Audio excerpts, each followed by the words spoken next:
श्री गुरुभ्यो नमः। स्वागत है आप सभी का। आज के इस व्याख्यान में हम सभी लोग काशिका वृत्ति के साथ अष्टाध्यायी व्याख्यान का अध्ययन कर रहे हैं और आज हम लोग उसमें हैवरट सूत्र को उससे और आगे अध्ययन करेंगे।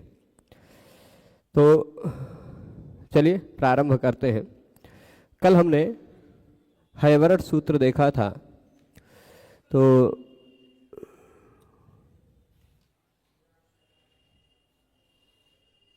ठीक है। तो अब मैं बता रहा था कि हैवरट सूत्र में कल हमने कुछ बातें जानी थी कि हैवरट में र का प्रसंग आता है कि र को पहले रख देना चाहिए, है ना। र को पहले रखना चाहिए। या के बाद आने के कारण यर और यय इन दो प्रत्याहारों में र आ जाता है, जो कि नहीं आना चाहिए। ऐसा एक बात हुई थी, जबकि उसका फिर समुचित समाधान किया गया था कि नहीं भाई, उसके बिना भी काम चल सकता है और ये परिवर्तन की आवश्यकता नहीं है, क्योंकि यदि हम परिवर्तन करने जाते हैं तो और कई जगहों पर समस्याएं आएंगी। ये बात हुई थी। अब चलिए हम लोग आगे बढ़ते हैं। यहाँ पर एक प्रश्न उठाया था, एक बात यहाँ से शुरू हुई थी। अटाम मध्य, यहाँ से आगे पढ़ना है। अटाम मध्य जिह्वामूलीय उपध्मानीय और विसर्जनीय जिह्वामूलीय उपध्मानीयानामप्यपि नामपि उपदेशः, ये बात आई थी कि भाई जो हम लोग अट प्रत्याहार देखते हैं, अट प्रत्याहार है एक। अट प्रत्याहार का तात्पर्य क्या होता है? अ ई उ ऋ ए ओ ऐ औ ह य व र, ये इतना है अट, है ना। ऐ उण ऋ एवं ऐ हैवरट तक अट बन जाएगा। ऐ उण के अ से शुरू करके हैवरट के टा तक। तो यह जो हमने अट प्रत्याहार बनाया है, इस अट प्रत्याहार में क्यों ना हम लोग ऐसा मान लें कि अट प्रत्याहार के मध्य में ही विसर्जनीय जिह्वामूलीय उपध्मानीय इन तीनों को भी ग्रहण कर लें। देखिए, मूल रूप से खाली इतना ही कह लें कि अट प्रत्याहार में विसर्ग का ही ग्रहण कर लें, ठीक है। क्योंकि विसर्ग जो है विसर्जनीय, वही जिह्वामूलीय बन जाता है, वही उपध्मानीय बन जाता है। तो विसर्ग जो है, उस विसर्ग का ग्रहण करना है हमें अट प्रत्याहार के अंतर्गत। जिह्वामूलीय का भी ग्रहण करना है अट प्रत्याहार के अंतर्गत, और उपध्मानीय का भी ग्रहण करना है अट प्रत्याहार के अंतर्गत, ठीक है। तो होगा क्या? अब होगा ये कि अटाम मध्य विसर्जनीय जिह्वामूलीय उपध्मानीयानामपि उपदेशः। अट के मध्य में विसर्जनीय जिह्वामूलीय और उपध्मानीय इन सब का भी उपदेश हो जाना चाहिए। क्यों? क्योंकि किम प्रयोजनम, प्रश्न पूछ रहे हैं क्या प्रयोजन है। तो उदाहरण दे रहे हैं, उरह केण उरह केण उरहपेण उरहपेण। यहाँ पर अडव्यवायेपि अडव्यवायेपि इति णत्वम यथा स्यादिति। बात समझने वाली ये है कि एक सामान्य नियम है। सामान्य नियम क्या है? नियम मैं समझाता हूँ, पहले इस बात को यहाँ देख लीजिए कि यह है उरह केण, है मूलतः केन, ठीक। सामान्य बात यह होती है कि र के बाद उसी शब्द में कहीं न अथवा र के बाद कहीं भी उसी शब्द में न आता हो तो उस न के जगह पे ण हो जाता है, ठीक है। र के बाद शब्द में कहीं भी न आता हो तो उस न के स्थान पर ण हो जाता है। शर्त यह है, बात यह है कि इस र यानी रेफ और इस न के बीच में जो वर्ण हो, इस र और न के बीच में जो वर्ण हो वह इस लिस्ट में से कोई होना चाहिए। क्या होना चाहिए? अट, फिर उसके बाद कवर्ग,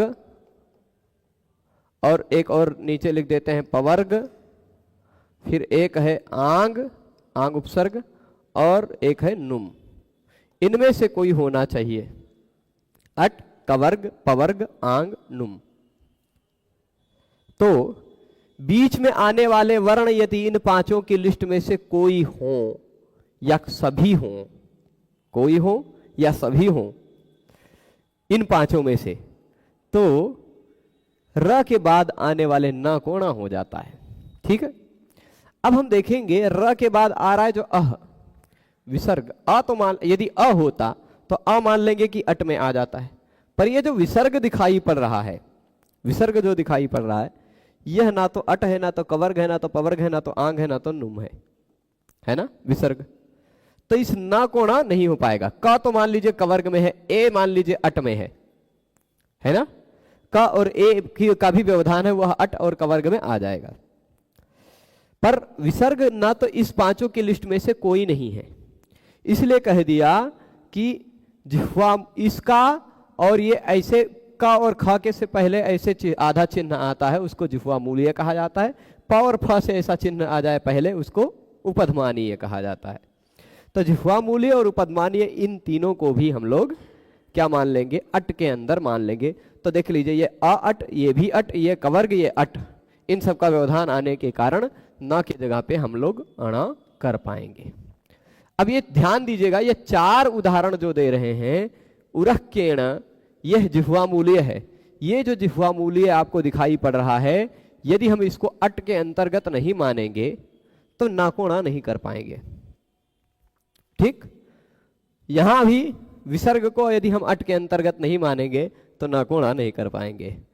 यहां भी उपधमानीय को यदि हम अट के अंतर्गत नहीं मानेंगे तो इस नाकोणा नहीं कर पाएंगे, उसी तरह विसर्ग को भी। ठीक है, तो विसर्ग, जिह्वा मूलीय और उपधमानीय, इन सबको हमें अट के अंतर्गत ग्रहण करना है। यह बात हुई थी हयवरट सूत्र में, एक बात आई थी। ठीक है, हयवरट इन चारों वर्णों का उपदेश करने के बाद टकार के इत संज्ञक के रूप में प्रयोग किया गया है यहाँ। अब इसके आगे हम लोग देखते हैं क्या है। पूर्व पक्ष यहाँ प्रश्न उठता है, रेफ का उपदेश यकार के पश्चात किया गया है।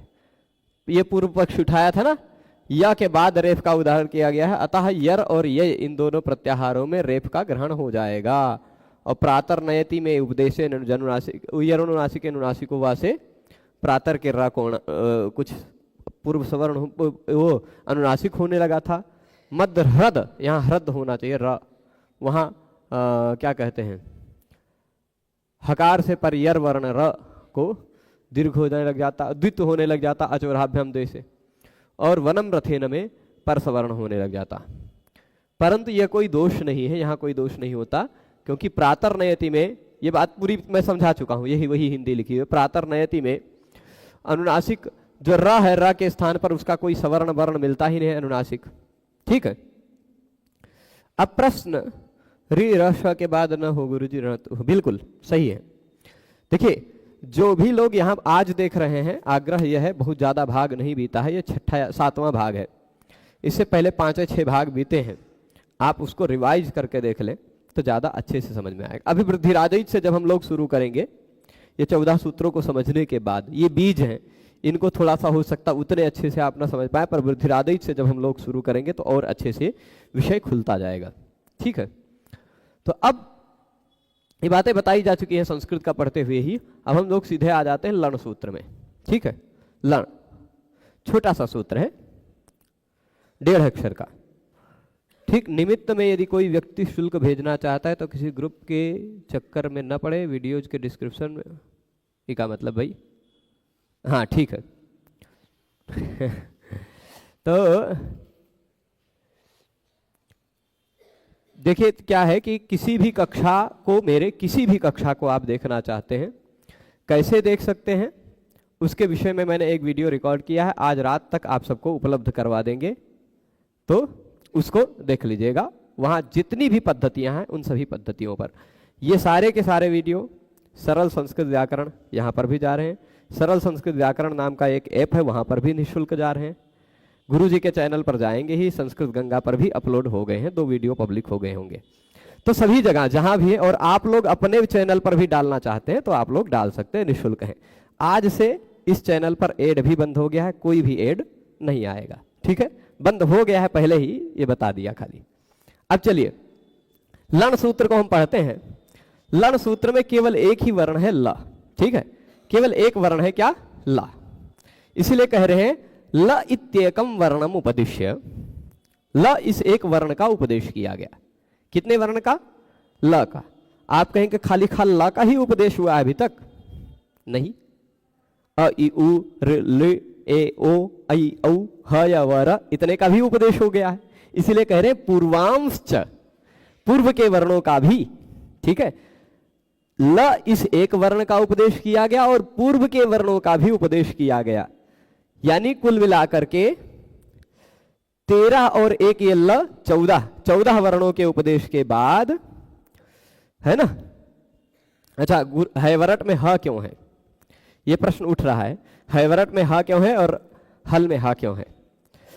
आप लोग चैनल पर जाएंगे, बताया हुआ है, पर संक्षेप में मैं पूरा सूत्र 14 बता दूंगा तो बता दूंगा, ठीक है। पर फिर भी यदि आपको विस्तार से समझना है तो मैंने एक एक शब्द की सिद्धि के साथ, चैनल में ही जाएंगे, वहां व्याकरण शंका समाधान नाम का एक प्लेलिस्ट होगा, उसमें 2 वीडियो में मैंने समझाया, एक हैवरट में ह क्यों है और एक हल में ह क्यों है।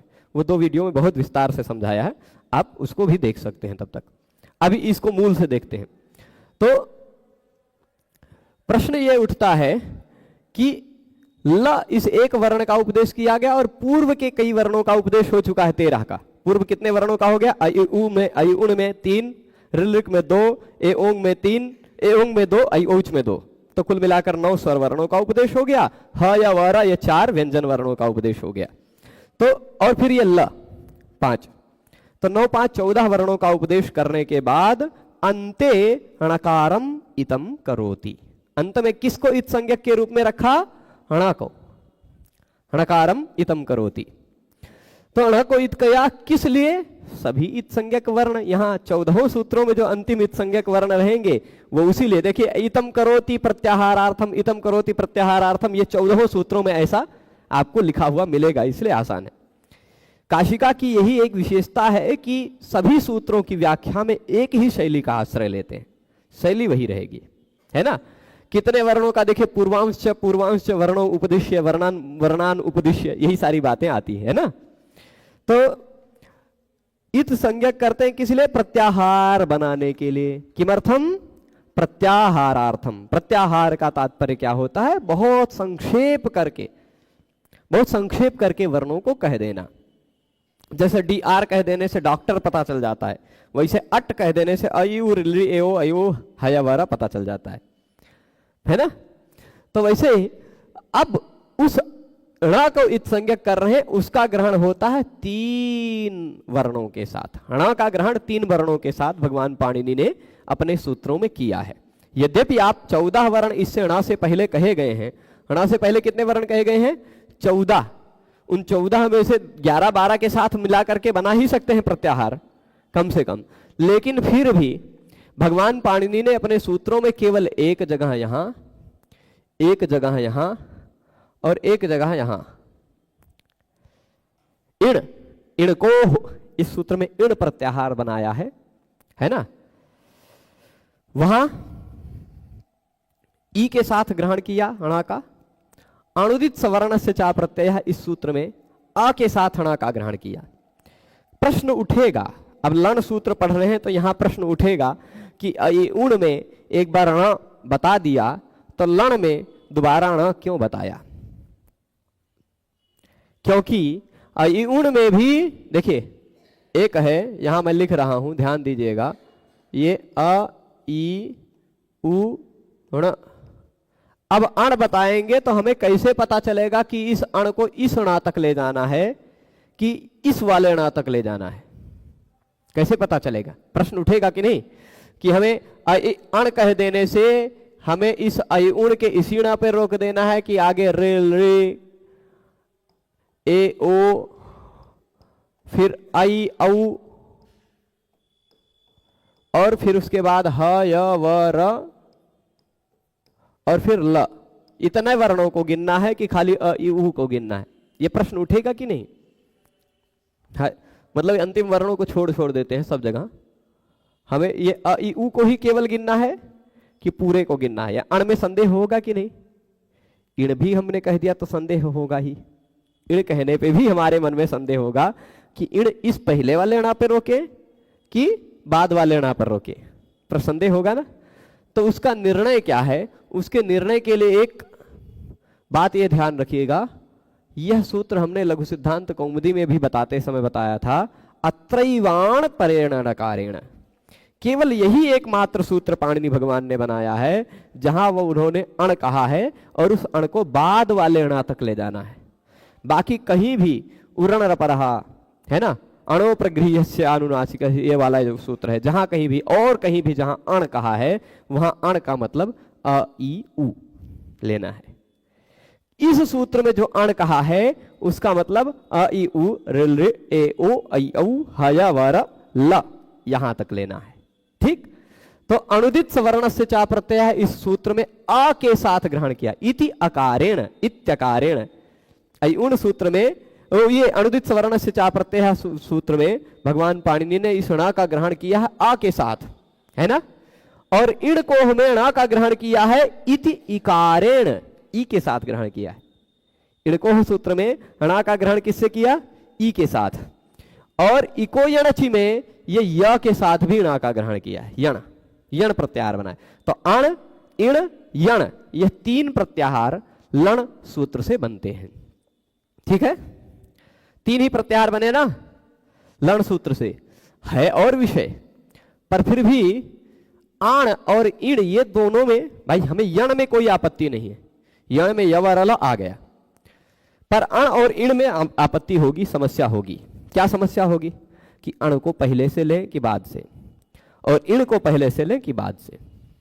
तो निश्चय यह निष्कर्ष दो बार अण कहने से ही एक आएगा शायद बात यहां पर ये आया है कि नहीं, व्याख्यान तो विशेष प्रतिपत्तिर नहीं संदेहाद लक्षणम, यहां नहीं आया, भाष्य में आया है ये बात। भाष्य में ये बात आई है कि भगवान पाणिनि ने या उनसे पूर्व आचार्यों ने, भगवान शिव के डमरू से ही निकला मान लीजिए, तो यणा को दो बार लिखा इसी उद्देश्य से कि जिससे हमको सब चीजें सीधी सीधी हैं ऐसा न पता चले, हम सब चीजों में संदेह करना सीखें। और संदेह जब हम करेंगे तो हमें उस संदेह के बाद उसके व्याख्यान पर जाना पड़ेगा। दो दो बार अणा इसीलिए रखा है, दो दो बार अणा क्यों रखा?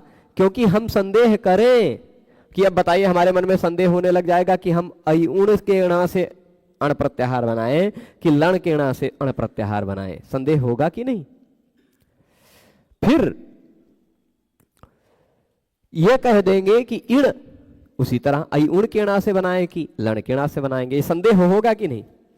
तो हम संदेह करना सीखें इसलिए दो बार अणा रखा गया है, ये बात ध्यान रखिएगा।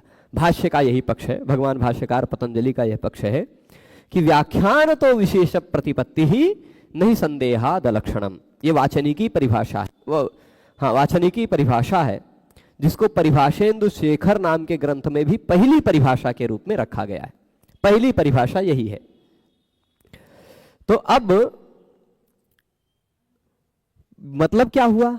मतलब यह हुआ कि जब कभी भी हमें संदेह हो तो हम आचार्य के वचनों पर संदेह करके, आचार्य ने गलत सूत्र बना दिया, यहां लण की जगह पर उनको लट बना देना था या कोई दूसरा भी मान लीजिए लक बना देना था, लक, तो संदेह ही नहीं होता है ना। नहीं फिर भी संदेह होता, ऋलिक में क है, ख लगा देते, लख, ख कहीं नहीं होगा, है ना, तो संदेह नहीं होता। पर ऐसा नहीं है, संदेह कर देने से आचार्यों के द्वारा बनाए गए सूत्र असूत्र नहीं हो जाते। संदेह कर देने मात्र से आचार्यों के द्वारा बनाए गए लक्षण अलक्षण नहीं हो जाते। नहीं संदेहात अलक्षणम। तो होते क्या है, हमें विशेष ज्ञान के लिए उसमें और गहराई में उतारने के लिए भगवान पाणिनि ने ऐसा किया है कि हमें इसमें संदेह करें और हम और गहराई में उतरें, हम और कुछ नया जाने, हम और कुछ व्याख्यान पढ़ने पर प्रवृत्त हों। क्योंकि सूत्र से ही हमें विशेष ज्ञान नहीं होता, व्याख्यान तो विशेष प्रतिपत्ति, विशेष ज्ञान हमें व्याख्यान से होता है। इसी कारण मेरे मन में इच्छा थी कि अष्टाध्यायी के क्रम से हम लोग एक बार व्याकरण पढ़े, पर विशेष प्रतिपत्ति तो हम सूत्र से करा ही नहीं सकते, केवल व्याख्यान का आश्रय लेना पड़ेगा। इसलिए परंपरागत क्रम से जो काशिका व्याख्या संस्कृत की संस्कृत में है, उस व्याख्या का मैंने आरंभ किया। ठीक है, कि व्याख्यान से हमें विशेष ज्ञान होगा। क्या? तो व्याख्यान से क्या ज्ञान होगा? तो परेणैवेण ग्रहाः सर्वे पूर्वेणैवान् ग्रहा मताः, ऐसे मिलेगा यहाँ, या पूर्वेणैवान् ग्रहाः सर्वे परेणैवेण ग्रहाः मताः, दोनों तरह का मैंने पढ़ा है। ऋतेणुदित सवर्णस्येत्येतदेकं परेण तु, खाली ये कहा कि इण प्रत्याहार यदि कहीं भी कहा गया इण, तो उस इण को आप अइउण के णा तक ना ले जाइए, इण प्रत्याहार को आप अंतिम वाले णा तक ले जाइए।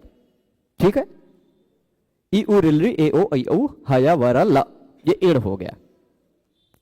अच्छा, अण में क्या होगा? तो कहेंगे अण बाद वाले तक में मत ले जाइए, अण को पहले वाले तक ही ले जाइए। पूर्वेणैवान् ग्रहाः सर्वे, अण ग्रहा जो है सभी अण पूर्व अणा तक ही ले जाइए। अण कह दिया मतलब अ इ उ, लण तक मत ले जाइए। केवल इसी एक सूत्र को आरक्षण दे दीजिए, ऋते अणुदित सवर्णस्य, अणुदित सवर्णस्य सूत्र में यह एकमात्र सूत्र है जहां पर अण बाद वाले अणा तक है। बाकी सभी सूत्रों में जहां कहीं भी भगवान पाणिनि ने अण कहा है वहां अण पहले अणा तक है, यहां अण बाद वाले अणा तक है, लण तक, और इण सभी जगह बाद तक है। ये तीन ही बात ध्यान रखनी। अण दो बनेगा, इण एक बनेगा।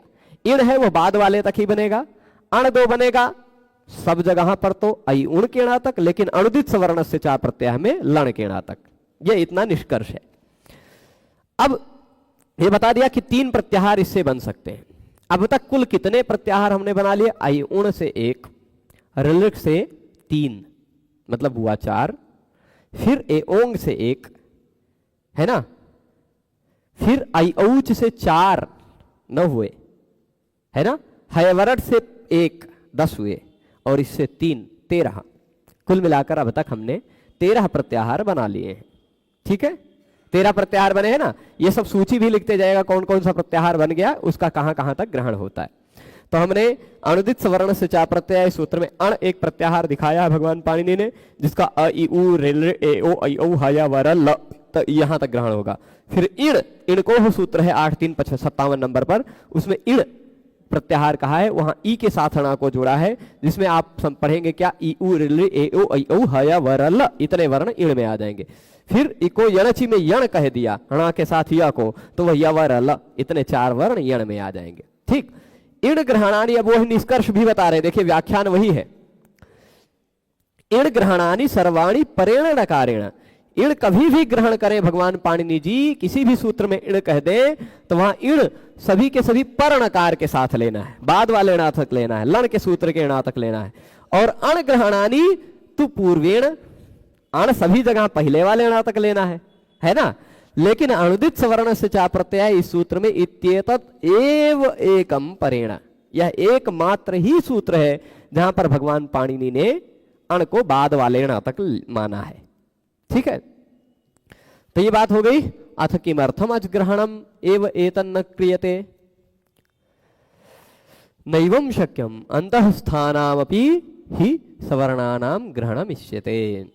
अब प्रश्न उठाते हैं यहां अणुदित सवर्ण से चा प्रत्यय हमें, कि अणुदित सवर्ण से चा प्रत्यय हमें अण क्यों हम अ इ उ तक ही ले लें, क्यों ना हम ये अ इ उ तक ही क्यों ना माने, या मान लीजिए अणुदित सवर्ण से की जगह अजुदित सवर्ण से चा प्रत्यय पाणिनि जी को लिख देना चाहिए था, अच, खाली अच वर्ण ले लेते, अण काहे ले रहे हैं? अच मतलब आ 18 प्रकार का होता है, ई 18 प्रकार का होता है, उ 18 प्रकार का, ऋ 18 प्रकार का, लृ ए ओ ऐ औ ये सब 12-12 प्रकार के। तो ये तो अपने सवर्णों का ग्रहण करेंगे, लेकिन हा या ये सब तो प्रकार नहीं होते इनके, तो अच को ही मानना था सवर्ण का ग्रहण करने वाला, अणुदित सवर्ण से न बनाते, अजुदित सवर्ण से बना देते, है ना। किमर्थम अजग्रहणम एव एतन्न क्रियते, यहां पर क्यों अण काहे कह रहे हैं, अच क्यों नहीं कह दे रहे हैं, अच ही कह देते हैं, क्योंकि अच के ही सवर्ण होते हैं, ऐसा प्रश्न खाली उठा रहे हैं। यद्यपि ये प्रश्न में कोई दम नहीं है, ये प्रश्न बहुत सामान्य है, इसका उत्तर कह रहे हैं नैवम शक्यम, ऐसा संभव नहीं है, अण की जगह अच कह देना संभव नहीं है। क्यों? क्योंकि अंतस्थ वर्णों में भी कुछ वर्णों के सवर्ण होते हैं, या, व और ल, ये 3 वर्ण ऐसे हैं जो 2-2 प्रकार के होते हैं, है ना। तो अब हम जब तक अण नहीं कहेंगे लण का, तब तक ल कहां से आएगा? जब तक हम अण नहीं कहेंगे तब तक लण सूत्र के ल कहां से आ पाएगा? ल अपने सवर्ण का ग्रहण कैसे कर पाएगा? विद्वान लिखती ये जब बनाने लग जाएंगे तो ल सवर्ण ल आएगा अनुनासिक वाला, वो कैसे आ पाएगा, है ना?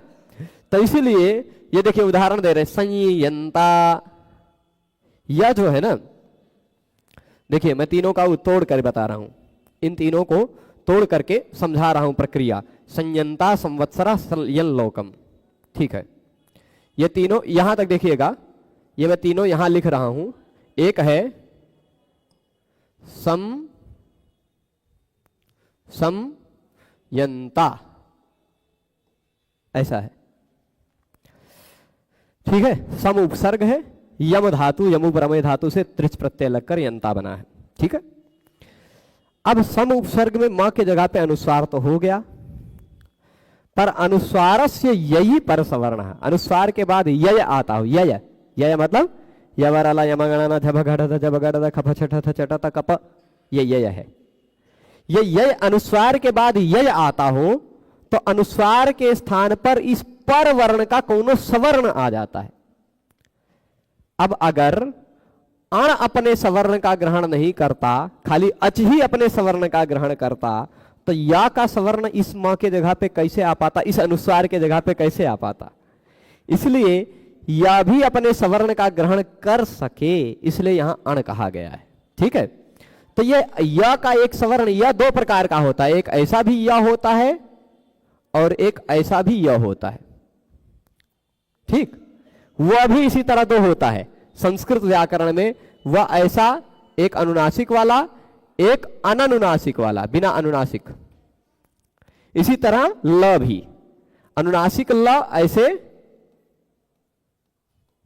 और अननुनासिक ल ऐसा। य, व और ल, ये दोनों, ये तीनों वर्ण दो दो प्रकार के होते हैं संस्कृत व्याकरण में। तो यहां ये जो अनुस्वार है उसको पर वर्ण का सवर्ण ये य आ जाएगा, यही संयंता। देखिए कहां गया संयंता, है ना। संवत्सरा, व के ऊपर बिंदी लगी हुई है, ये दूसरा व आ जाएगा। सम धन वत्सर है तो व का पर सवर्ण व आ जाएगा, है ना। यल, यत लोकम, यत लोकम ऐसा होगा, यम लोकम, यत लोकम नहीं होगा, ऐसा है यम लोकम। यहां जो अनुस्वार है, इस अनुस्वार को परवर्ण का सवर्ण, तो इस परवर्ण ला का सवर्ण ये इसी तरह होता है, वो हो जाएगा यल्लोकम, है ना। वह पदांत से नियम से ही होगा पर चलेगा, यल्लोकम। तो अब ये तीनों बातें ध्यान रखें, यल्लोकम तल्लोकम इत्यत्र अनुस्वारस्य अनुनासिके यही परसवर्णे कृते तस्य यर ग्रहणेन ग्रहणात् द्विर्वचनम यथा स्यात् इति, है ना। तो कह रहे हैं कि यहां पर इन चारों उदाहरणों में संयंता, संवत्सरा, यल्लोकम, तल्लोकम, इन सभी उदाहरणों में अनुस्वार जो दिखाई पड़ रहा है ना आपको, अनुस्वार मूल रूप से पहले अनुस्वार था सम यम, सम सम यम तम, ऐसा था, है ना। ये चारों जो अनुस्वार थे वह अनुस्वार को अनुनासिक किया, है ना, अनुनासिक किया कब? यय पर सवर्ण करने, यय तुरंत बाद में था इसलिए अनुनासिक पर सवर्ण किया, है ना। तो तस्य यर ग्रहणेन ग्रहणात्, यर के ग्रहण से उसका भी ग्रहण होगा, है ना, यर के ग्रहण से उसका भी ग्रहण होगा। और इसलिए जब वह न के जगह पे, अनुसार के जगह पे वो हो जाएगा तो द्विर्वचन दो दो बार कहा जा सकेगा। द्विर्वचन यानी दो दो बार उसको कहा जा सकेगा, यह डबल हो गया, वह डबल हो गया, ल डबल हो गया, ल डबल हो गया, दुर्वचन यथा स्यात् इति। अब जो बात लघु सिद्धांत कौमुदी में कही गई है वो बात यहां भी आ रही है। हैवरट सूत्र में कुछ बात थी, हकारादिश्वकार उच्चारणार्थ नानुबंध, ठीक है। हकारादिश्वकार उच्चारणार्थ, खाली इतनी बात लघु सिद्धांत कौमुदी में थी। नानुबंध यहां एक अतिरिक्त जोड़ी गई है जो समझने में और स्पष्टता बताने के लिए है।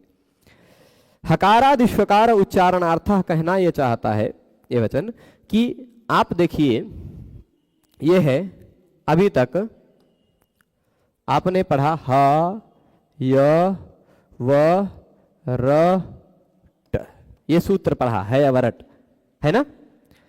पर हयवरट सूत्र पढ़ते समय आप देखते होंगे ह हलंत, य व र।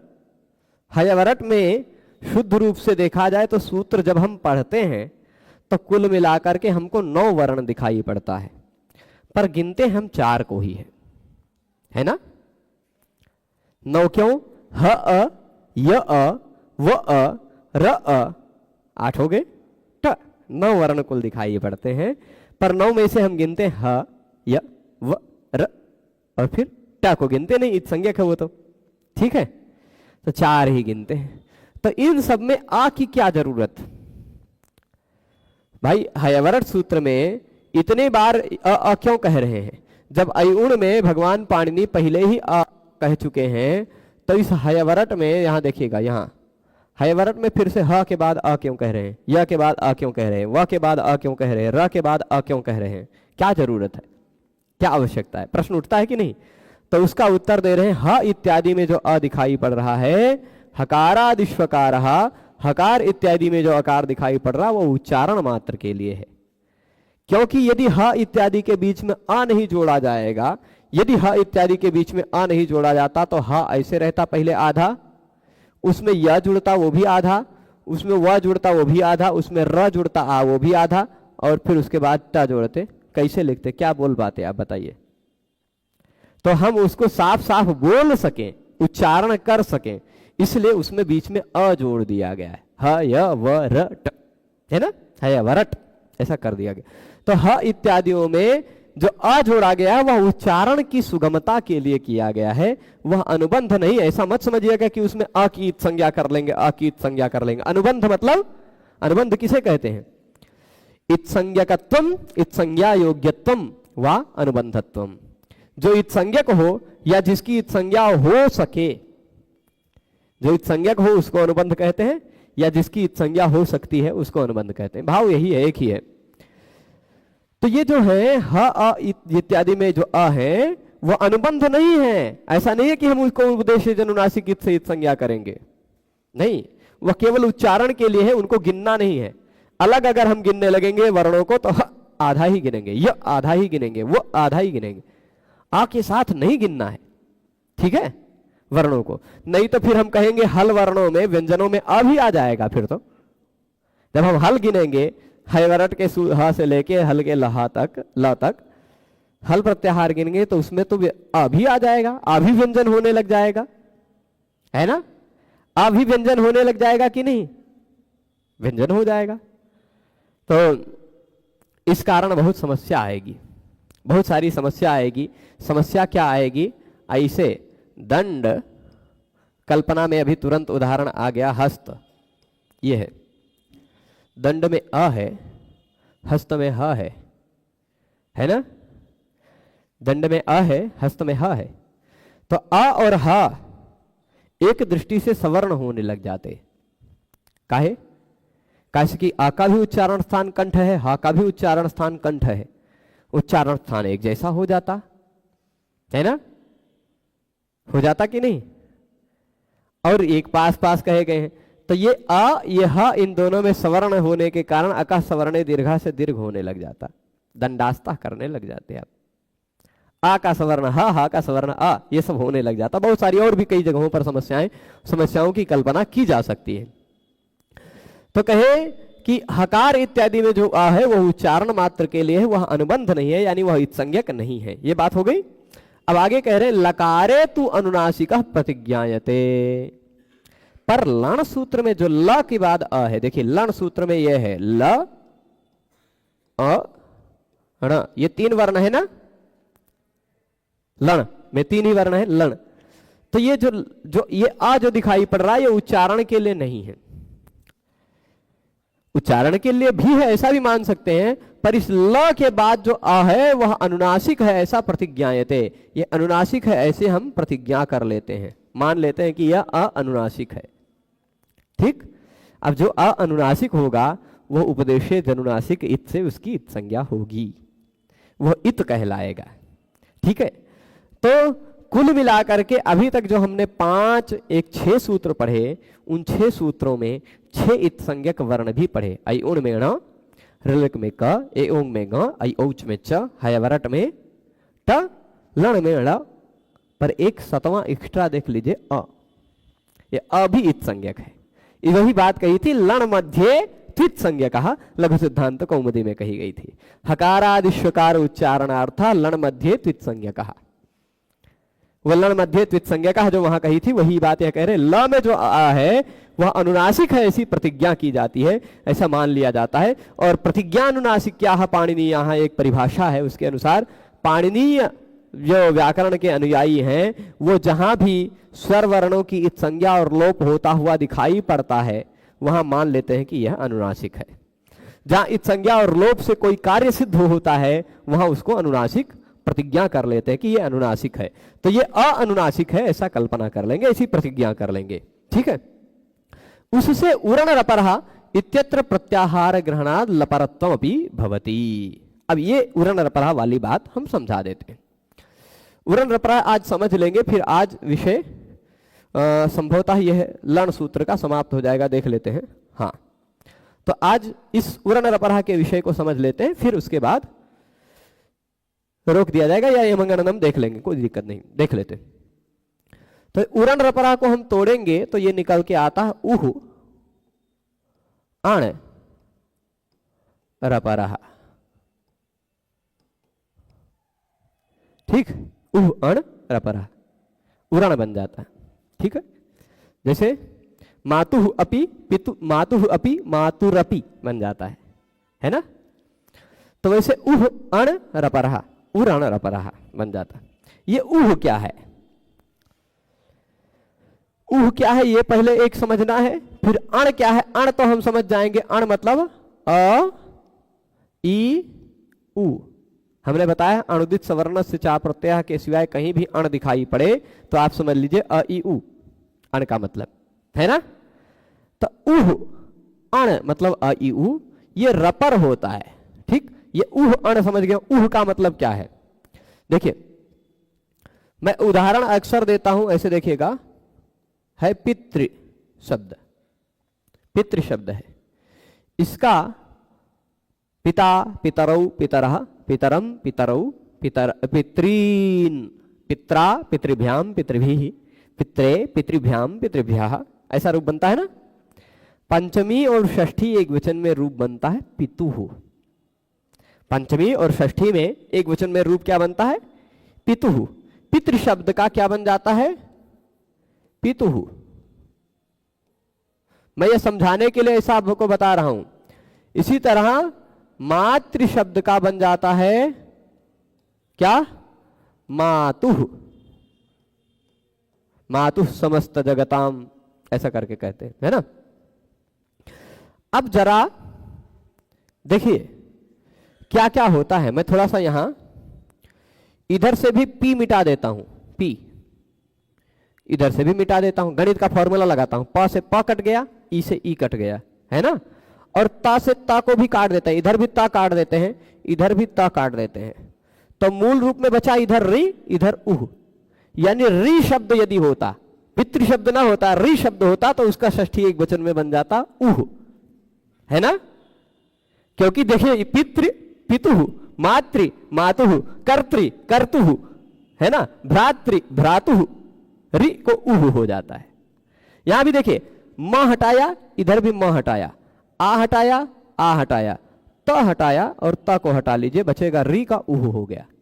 ये आप समझ जाएंगे, है ना। तो ये जो आपको उरण रपरः में उह दिखाई पड़ता है वो री का षष्ठी एक वचन का रूप है। इसको हम शॉर्टकट में ऐसे कह सकते हैं कि ऋकारस्य, कार लगा दें तो हो जाएगा रि, उह का मतलब क्या हो जाएगा, ऋकारस्य, ठीक, रिवर्ण का स्थान पर, रिवर्ण। तो रि के स्थान पर जो अ ई उ होता है वह रपर होता है। रि के स्थान पर जो अ ई उ होता है वह रपर होता है। यह बात निष्कर्ष अब तक पता चली। अब इस रपर में जो बात है, एक र दिखाई पड़ रहा है, वो र नहीं, ऐसा र है, र पर रहा। यह र क्या है, र, इस र को ही हम लोग बनाते हैं। ठीक है, जरा ध्यान से देखिएगा, यहां है ह, य, व, र, ट, और इधर एक काम करते हैं, इनमें जो अ है वो उच्चारण के लिए है, तो अ को हटाकर ही लिखते हैं, है ना, अ को हटा के ही लिखते हैं, ह, य, व, र, है ना। और इधर बिल्ला में से आ जो है वह अनुनासिक है, लण है, वरट लण, ये सूत्र दिखाई पड़ रहा है ना। अब इसमें से इस प्रत्याहार बनता क्या है, प्रत्याहार में एक वर्ण होता है इत संज्ञक, एक वर्ण होता है कोई प्रारंभिक, जहां से शुरू करना है। मान लीजिए हमको इस र से शुरू करना है और इस अ पर खत्म करना है, इस र और इस अ को जोड़कर, अब ये र अ के साथ भी रहता तो अ में जुड़कर अतो गुणे से पररूप भी करके तो भी र ही बनता, र में अ जुड़ गया तो यह र इस तरह बन गया, यही र पर हमें र कहा गया है। जैसे लण में भी ये ऊपर चांद बिंदी नहीं दिखाई पड़ती है अनुनासिक, ऐसा हम लोग मानते हैं, वैसे रपरा में भी र ऊपरा दिखाई पड़ नहीं पड़ता है अनुनासिक, पर ये अनुनासिक है ऐसा हम मानते हैं। ठीक, अब इस र से किसका किसका ग्रहण होगा पता है, रा से इस रा का तो ग्रहण होगा ही, ला का भी ग्रहण होगा, होगा कि नहीं, रा से। अब जब यहां से जैसे ये यण से य, व, र, ल चारों का ग्रहण हो जाता है, वैसे ही इत संज्ञक वर्णों का ग्रहण होगा नहीं। जैसे यण से य से लेके अणा तक के सारे वर्ण बीच में आने वाले का ग्रहण हो जाता है इत संज्ञकों को छोड़कर, वैसे र से ये इत संज्ञक ट का ग्रहण तो होगा नहीं, इत संज्ञक आक और णा का ग्रहण होगा नहीं, र और ला इन दोनों का ग्रहण हो जाएगा र प्रत्याहार से, होगा कि नहीं। यही बात कहा है कि तेन उरण रपरः इत्यत्र प्रत्याहार ग्रहणात्, उरण रपरः में र एक ऐसा प्रत्याहार है, हम वो प्रत्याहार ग्रहण कर लेंगे तो लपरत्वम अपि भवति, ल पर भी हो जाता है। अब जैसे उदाहरण देते हैं, उदाहरण देते हैं, ऋ इति त्रिंशतः संज्ञा इत्युक्तम, ये बात कही थी, है ना, ऋ इति त्रिंशतः संज्ञा इत्युक्तम तत्स्थाने योण सरपरः सन्नेव प्रवर्तते, ये बात कही थी। देखिए ब्रह्मा है या ब्रह्म है, उसके बाद है ऋषि, ठीक।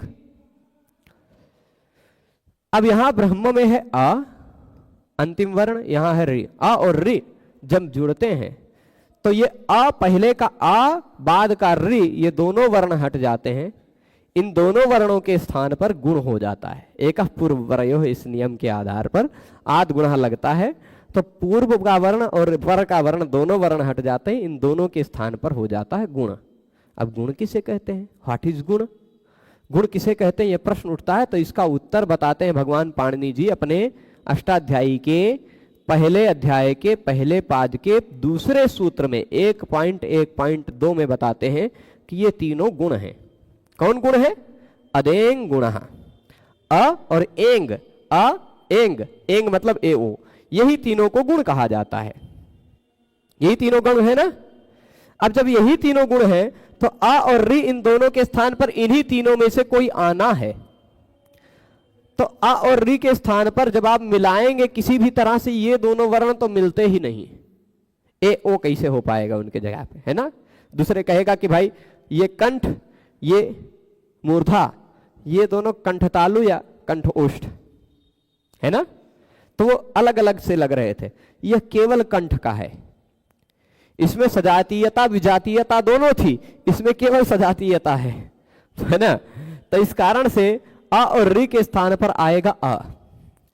अब इस सूत्र ने क्या कहा है, रि के स्थान पर कभी भी अण मतलब अ ई उ हो रहा हो, रि के स्थान पर किसी भी नियम से अ ई उ हो रहा हो तो वह अ ई उ रपर होकर ही आता है, यानी उसके पर में र जुड़कर आता है। र का मतलब क्या है, यह र रपरा में जो र लिखा है, र बराबर र और ल, ये बात र प्रत्याहार बनाने से सिद्ध हुआ।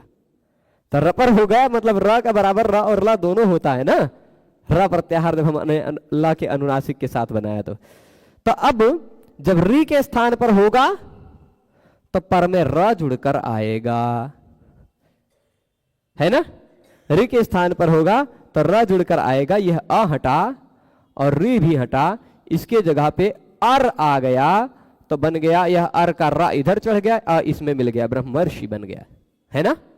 परंतु यदि यही इसी जगह तव और इधर होता लकार,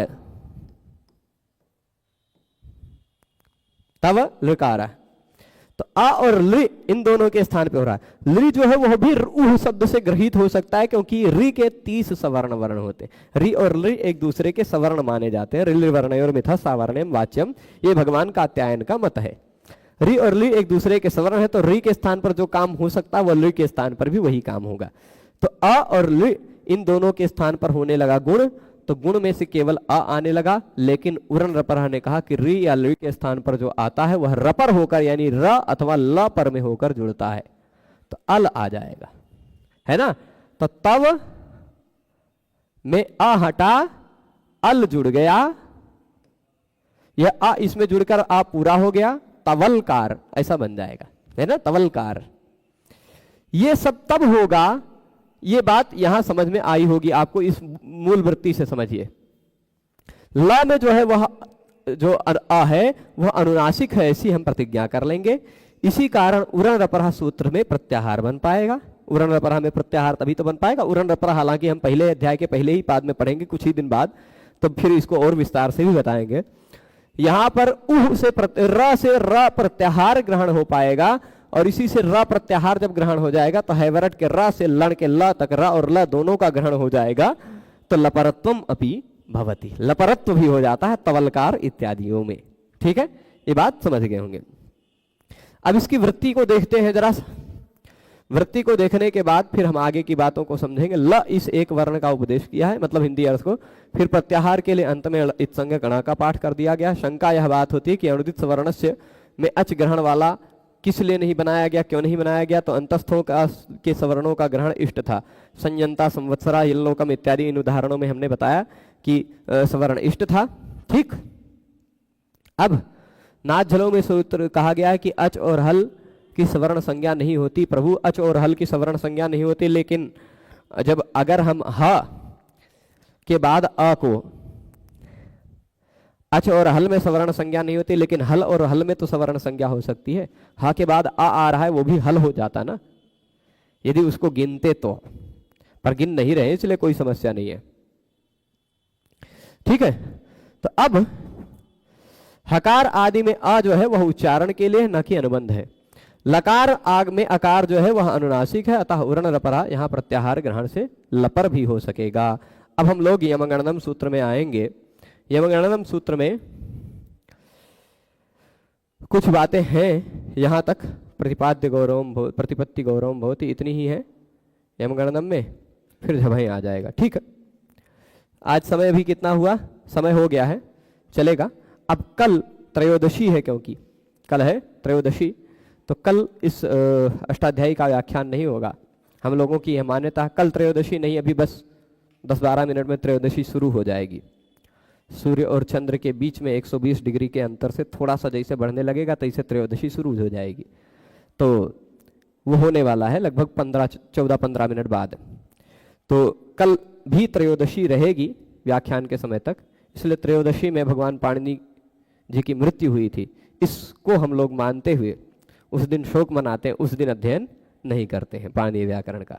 तो कल व्याकरण का अध्ययन नहीं होगा, उसके स्थान पर हम लोग शिशुपाल वध महाकाव्य पढ़ेंगे, और वाल्मीकि रामायण, श्रीमद् वाल्मीकि रामायण जो चलता है वो तो यथावत चलता रहेगा। तो सभी लोग व्याख्यान में जुड़े रहे, उसके लिए बहुत बहुत धन्यवाद। ये सारे की सारी कक्षाएं आपको सभी जगह उपलब्ध होंगी। ये कक्षा आपको जो अभी रिकॉर्ड भी हुई है, हो सकता है इस वीडियो में कुछ बीच में दिक्कत आई हो, तो ये वीडियो रिकॉर्डेड वीडियो प्लेलिस्ट में उपलब्ध हो जाएगी रात में 9 बजे से पहले, और संस्कृत गंगा चैनल पर भी ये धीरे धीरे क्रमशः उपलब्ध होगी। साथ ही साथ सरल संस्कृत व्याकरण ऐप पर भी उपलब्ध होगी। और एक वीडियो मैंने आज संक्षिप्त में बनाया है, वो रात में भगवान ने चाहा तो अभी एडिट करके उसको डालूंगा, रात में ही उपलब्ध हो जाएगी आपको चैनल पर, जिसमें मैं बताऊंगा कि आप कितने तरीकों का उपयोग करके ये सारी व्याख्याएं सीरियल से देख सकते हैं। ठीक है।